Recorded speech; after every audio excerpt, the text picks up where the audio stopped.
So he drowned himself in his duties, convinced himself that his daughter was simply grieving, that her quietness was just the weight of losing her mother. He never stopped to ask if there was more. And Stacy stopped trying. She learned that her father's world revolved around the church, the congregation, the people who looked up to him.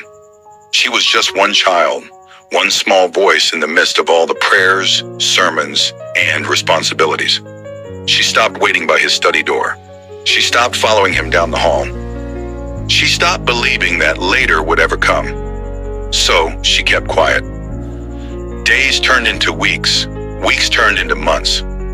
Uncle Leonard's threats were a shadow that followed Stacy everywhere. They were not always spoken in words. Sometimes it was just a look, a lingering glance that reminded her that she was never truly safe. Other times it was a whisper in the dark, a warning laced with cruelty, wrapping around her throat like an invisible noose. He made sure she understood that silence was her only option. At first, his threats were subtle. "You don't want to upset your father, do you?" he would say, tilting his head as if he were genuinely concerned. "He's already been through so much. Imagine how heartbroken he would be if he knew you were lying about me." Lying. That was how he framed